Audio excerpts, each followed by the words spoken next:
Before we get going tonight, I just want to mention a couple things about scholarships.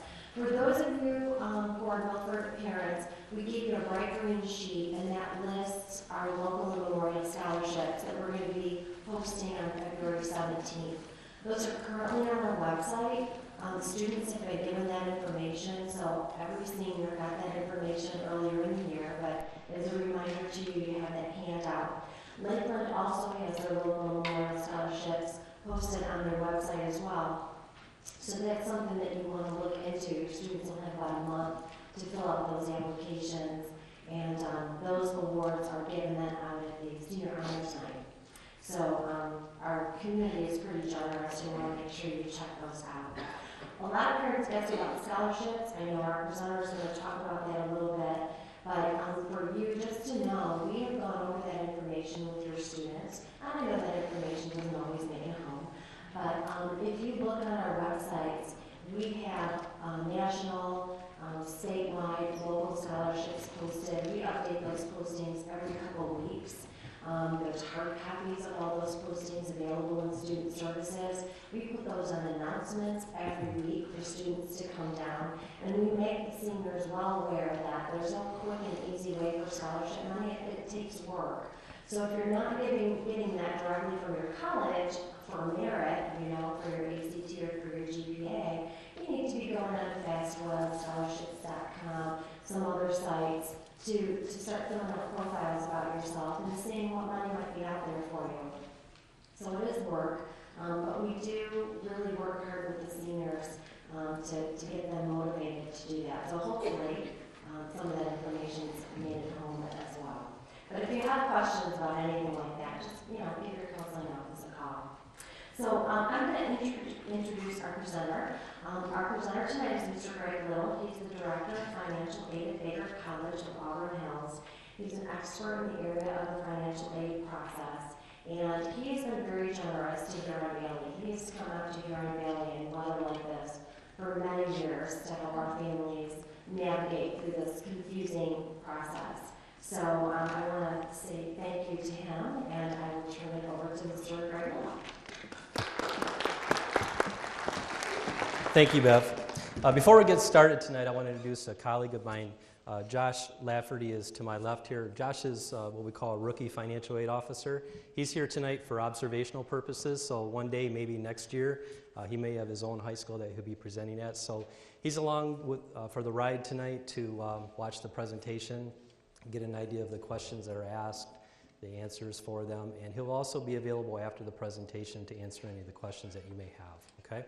Thanks, Josh. Before we get started, I want you to give yourself a warm round of applause for coming out on a cold Michigan night to learn about the exciting subject of financial aid. Before I get started, I'm going to put this microphone off to the side just for a moment, and we'll be off and running. Can everyone hear me okay tonight? Hear me okay in the back? Okay, good. My name is Greg Little. I'm the Director of Financial Aid at Baker College of Auburn Hills. I've been working in financial aid for about 15 years now. I find it to be a very satisfying field to be employed in. It's gratifying to have the ability to assist individuals of all ages in their efforts to find funds that will be used to pave the way for their future.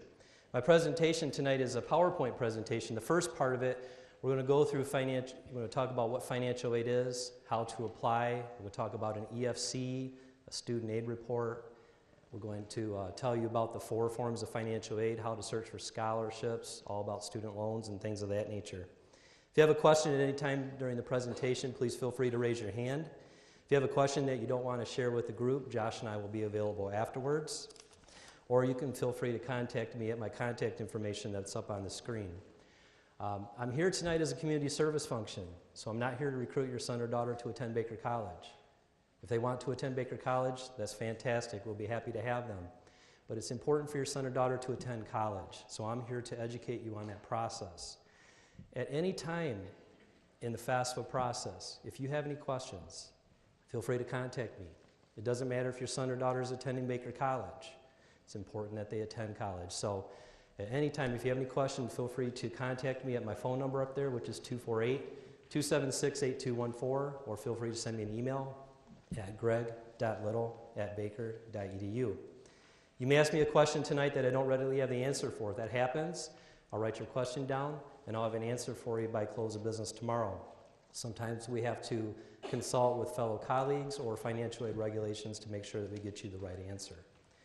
With that said, we're going to go ahead and get started. The purpose of the workshop tonight is to identify the many aspects of the financial aid process that are available to you and to assist you in completing the 2012-2013 FAFSA.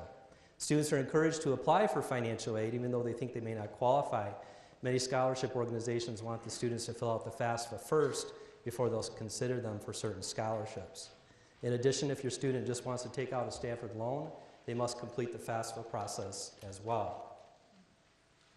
Financial aid consists of grants, scholarships, employment opportunities, and loans that are available to help students pay the cost of attending the school of their choice.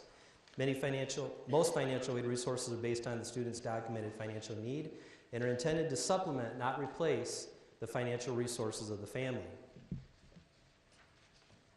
The goals of financial aid are to assist students in paying for their educational expenses, to evaluate the family's ability to pay for educational costs, to distribute limited resources in an equitable manner, and to attempt to provide a balance of gift aid and self-help aid, which I'll define right now for you. Gift aid would be like grants and scholarships. These types of aid come from the federal and state government, institutions, and private sources.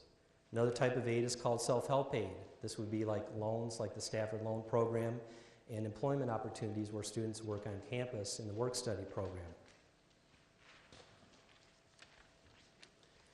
To be eligible for work-study, or to be eligible for financial aid, your student must meet general eligibility requirements. The student must be enrolled and accepted in an eligible program of study. They must be pursuing a degree, certificate, or other recognized credential. The student must be a U.S. citizen or eligible non-citizen. If your student is male, you must be registered with the Selective Service. There are 3 ways that a male student can register with the Selective Service. One is by going to their website, which is sss.gov, or they can do it the old-fashioned way, like some of us may have done by going to the post office, or they can actually register with the Selective Service via the FAFSA application.